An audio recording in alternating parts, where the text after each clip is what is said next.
Support comes from Missouri Forest Products Association, committed to sustainable and sound conservation of the state's forests, which support more than 41,000 Missouri jobs, resulting in a $10 billion industry. ChooseWood.com. It's Thursday, January 4th. This is The Gateway. I'm Wayne Pratt. Ex-St. Louis County police officer Matthew McCullough was indicted by a grand jury last month after prosecutors say he fired a weapon at a children's trunk-or-treat event in Kirkwood.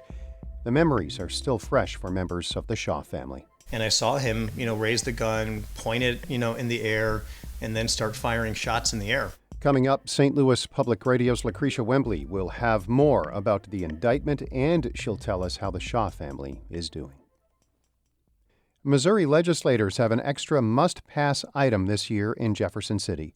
St. Louis Public Radio's Sarah Kellogg has more on yesterday's start of the 2024 legislative session. Normally, Missouri lawmakers have one major required responsibility, passing the annual budget. This year, they have the added-on task of passing the Federal Reimbursement Allowance, or FRA, which funds most of Missouri's share of Medicaid payments. Speaker Dean Plocher spoke on the importance of passing the FRA during his opening speech to House members, which received bipartisan applause. But Minority Leader Crystal Quaid stated concerns over possible hurdles for the FRA in the Senate. It is deeply concerning. The last time the FRA was up, we weren't able to get it done. We had to go to a special session. The Republicans in the Senate were adding birth control bans to that conversation. The legislature runs through mid-May. In Jefferson City, I'm Sarah Kellogg, St. Louis Public Radio. A special state legislative committee is recommending the gradual phase-out of the earnings tax in St. Louis and Kansas City. It also supports the legal action against St. Louis calling for reimbursements to remote workers charged the 1% levy. Committee Chair Jim Murphy says the group's recommendations have been given to the Speaker of the Missouri House.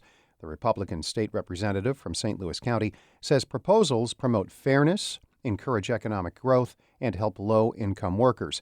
There is also a call to exempt new residents and establish special zones to boost population and business growth in St. Louis. Missouri's juvenile officers play a critical role in deciding whether children in allegedly abusive situations are removed from their homes. As St. Louis Public Radio's Jason Rosenbaum reports, some lawmakers want the state's attorney general to oversee the officials. Among other things, juvenile officers determine whether abuse or neglect claims are credible enough to remove children from a home. They're currently overseen by judges, but State Senator Travis Fitzwater's legislation would make them Attorney General employees. Fitzwater, a Callaway County Republican, says there's an inherent conflict of interest with the judicial branch overseeing juvenile officers. There's just one more level of tension in the system that hopefully that we make it as independent as possible. The legislation is likely to face opposition from juvenile officers who say the plan will require a substantial financial commitment from the state.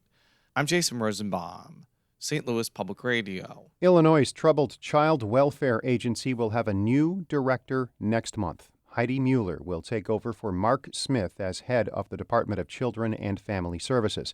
Mueller currently leads Illinois' Department of Juvenile Justice. Smith had announced plans to leave at the end of December, but will now stay on through this month. Cook County Public Guardian Charles Goldberg works with the department and praises Mueller's appointment. What the department needs is someone who has a reputation, like she does, as a reform-minded thinker, as a forward thinker, as a futuristic type of thinker. Mueller still needs to be confirmed by the state Senate. A sixth St. Louis County municipality has settled a lawsuit over keeping people in jail because they could not pay fines or fees. Florissant will pay nearly $3 million to 85,000 people. Individual amounts will be determined by time spent in jail.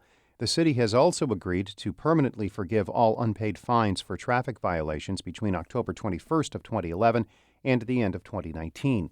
The municipal court will also have to base a person's bond on an ability to pay. The legal advocacy nonprofit Arch City Defenders filed a series of lawsuits in 2016 challenging the practice in 7 cities. Only Ferguson has yet to settle its case. Exterior advertisements are being pulled off metro buses and trains. St. Louis Public Radio's Lauren Brennicky reports the change started this week. As of January 1st, advertisements started moving inside Metro vehicles.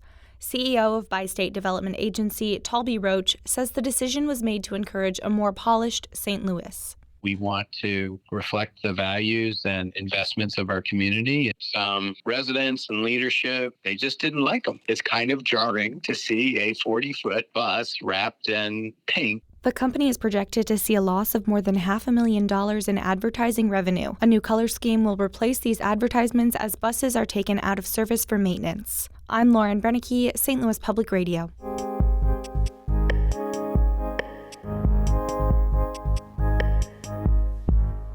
Several children and their families were traumatized in October when prosecutors say a St. Louis County police officer fired his weapon during a trunk-or-treat event at a middle school in Kirkwood.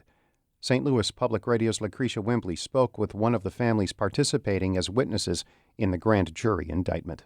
It's been nearly 3 months since Bobby Shah, his wife, and 2 sons were at a trunk-or-treat at North Kirkwood Middle School on October 15th.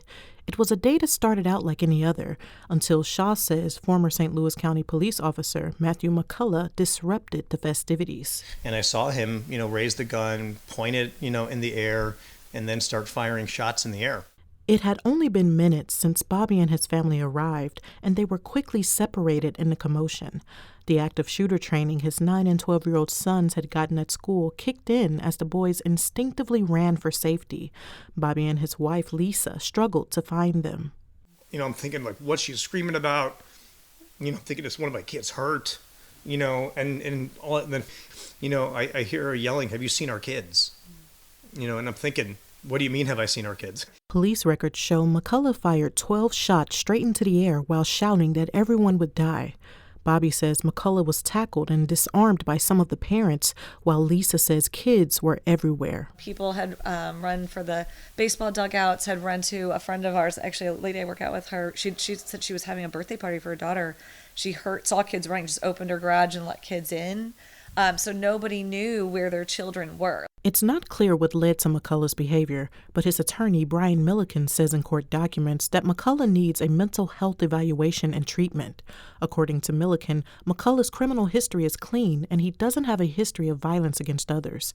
While no one was physically injured in the shooting, the incident certainly left a mark on the Shah family, especially 9-year-old George. It was a bit scary to do some things alone at night or in the day for maybe a week or 2. But then eventually I got used to it and just put it behind and didn't care about it anymore. But sometimes whenever I hear loud bangs or stuff, my mind goes to that. His 12-year-old brother Henry says he had nightmares after the incident. But for their parents, there are other memories that haunt them. The 3 things that I'll never forget is, number 1, all the kids knew to run. Yeah, all of them. They just ran. Mm-hmm. And the second part was just the silence. It was dead silent, after those first few shots went off. And this is generally a pretty lively event. And then the third part was just hearing the parents yelling for their kids, not knowing where they were. Those things are just, you don't forget something like that, Several families who were there the day of the incident are serving as witnesses in McCullough's grand jury indictment, including the Shahs. Police say the case is being handled by the Conviction and Incident Review Unit, an independent unit formed in 2019 to handle cases involving police officers and other public figures. But Bobby says families are hoping McCullough is not treated with favoritism due to him being the son of former St. Louis County Prosecutor Bob McCullough. He's also the nephew of St. Charles County Prosecutor Joe McCullough. I think there's a general sense of concern in the community that his status or his family connections or his position, we're all concerned that will have some bearing, on the judicial system, The St. Louis County Police Department says McCullough is no longer an officer there. A St. Louis County grand jury charged McCullough in November in a 15-count indictment that includes 7 counts of armed criminal action, 6 counts of endangering the welfare of a child, 1 count of a terrorist threat, and a single count of unlawful use of a weapon. McCullough will now be allowed to post bond, and his bail was reduced to $250,000 this week. He is required to report to a psychiatric facility with 24-hour supervision and is not allowed to contact victims or his children and ex-wife. I'm Lucretia Wembley, St. Louis Public Radio. Our Brian Moline edited that report. The Gateway is a production of St. Louis Public Radio, a listener-supported service of the University of Missouri St. Louis. Music by Ryan McNeely of Adult Fur. I'm Wayne Pratt.